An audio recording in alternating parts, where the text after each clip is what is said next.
Assalamualaikum warahmatullahi wabarakatuh. Perkenalkan, nama saya Ferry Gunawan. NIM saya 202101030039. Saya dari kelas C2. Di sini saya akan menjelaskan tentang peran kepala sekolah dalam mengembangkan kompetensi guru. Peran kepala sekolah dalam pengembangan kompetensi pedagogik guru.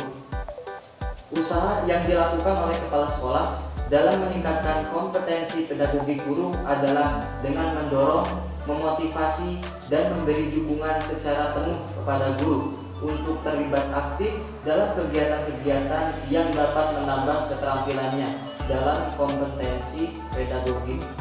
Kompetensi pedagogik meliputi pemahaman guru terhadap peserta didik, perancangan dan pelaksanaan pembelajaran, evaluasi hasil belajar, dan pengembangan peserta didik untuk mengaktualisasikan berbagai potensi yang dimilikinya. Secara rinci, setiap kompetensi dijabarkan menjadi indikator sebagai berikut.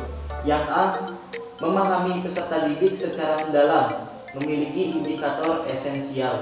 Memahami peserta didik dengan memanfaatkan prinsip-prinsip perkembangan kognitif. Memahami peserta didik dengan memanfaatkan prinsip-prinsip kepribadian dan mengidentifikasi bekal ajar awal peserta didik. Yang B, merancang pembelajaran, termasuk memahami landasan pendidikan untuk kepentingan pembelajaran, memiliki indikator esensial.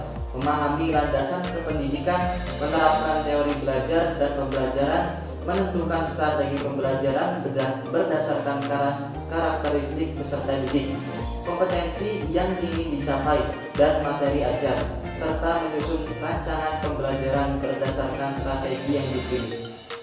Yang C, melaksanakan pembelajaran, memiliki indikator esensial, menata latar atau setting pembelajaran, dan melaksanakan pembelajaran yang kondusif. Yang D, merancang dan melaksanakan evaluasi pembelajaran, memiliki indikator esensial, merancang dan melaksanakan evaluasi dan hasil belajar secara berkesinambungan dengan berbagai metode, menganalisis hasil evaluasi proses dan hasil belajar untuk menentukan tingkat ketuntasan belajar, dan memanfaatkan hasil penilaian pembelajaran untuk perbaikan kualitas program pembelajaran secara umum. Yang terakhir, yang E, mengembangkan peserta didik untuk mengaktualisasikan berbagai potensinya, memiliki indikator esensial.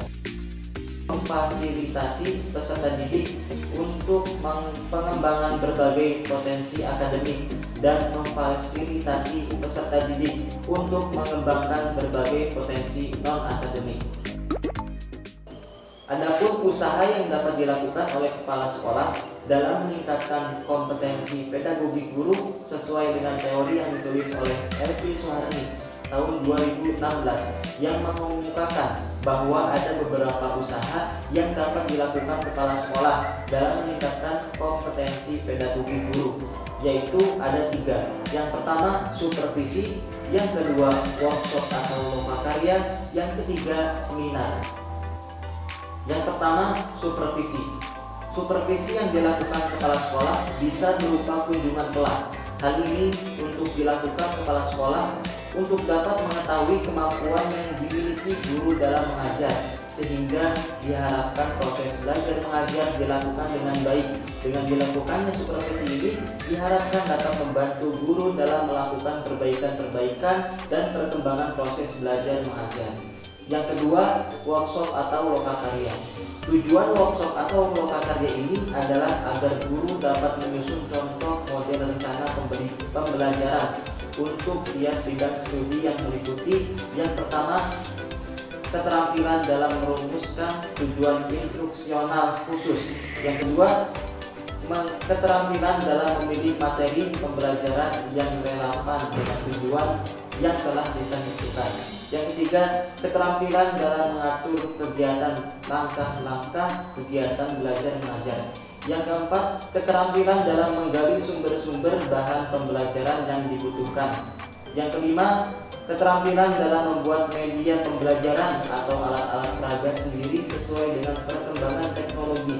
Yang keenam, keterampilan dalam menyusun beberapa tes objektif Yang terakhir, yang ketujuh, keterampilan dalam ikut serta dalam mengatasi psikologi yang dialami oleh siswa. Yang ketiga, seminar. Seminar yang dilaksanakan adalah suatu bentuk pendalaman atau penyelidikan tersendiri bersama-sama dalam menyikapi berbagai masalah dengan mendengarkan laporan dari salah satu anggotanya maupun mendiskusikan masalah-masalah yang ada dengan bimbingan secara cermat oleh orang yang ahli dalam bidangnya. Ada 4 unsur yang terkandung dalam kepemimpinan menurut Elvi Suharni tahun 2016, yaitu yang pertama, unsur orang yang menggerakkan dikenal dengan pemimpin.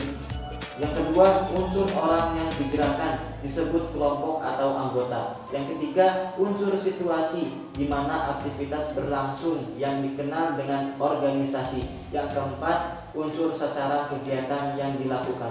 Agar guru memiliki kompetensi yang standar dalam melaksanakan tugasnya, maka perlu adanya usaha-usaha dari kepala sekolah atau sekolah untuk mengembangkan kompetensi guru tersebut. Dalam usaha meningkatkan kompetensi guru tersebut, kepala sekolah harus bersikap profesional dan tanpa membedakan atau memberikan keutamaan kepada guru tertentu saja, sehingga ia mampu memberikan perlakuan dan perhatian yang sama pada semua guru.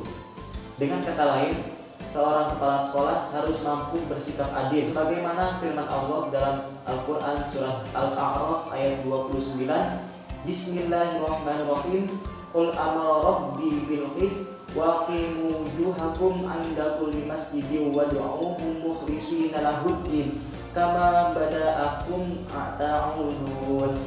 Yang artinya, katakanlah Tuhanku menyuruh menjalankan keadilan, dan katakanlah luruskanlah muka dirimu di setiap sembahyang dan sembahlah Allah dengan mengikhlaskan ketaatanmu kepadanya, sebagaimana Dia telah menciptakan kamu pada permulaan.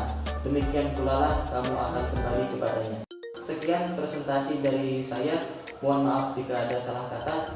Wabillahi taufiq wal hidayah. Wassalamualaikum warahmatullahi wabarakatuh.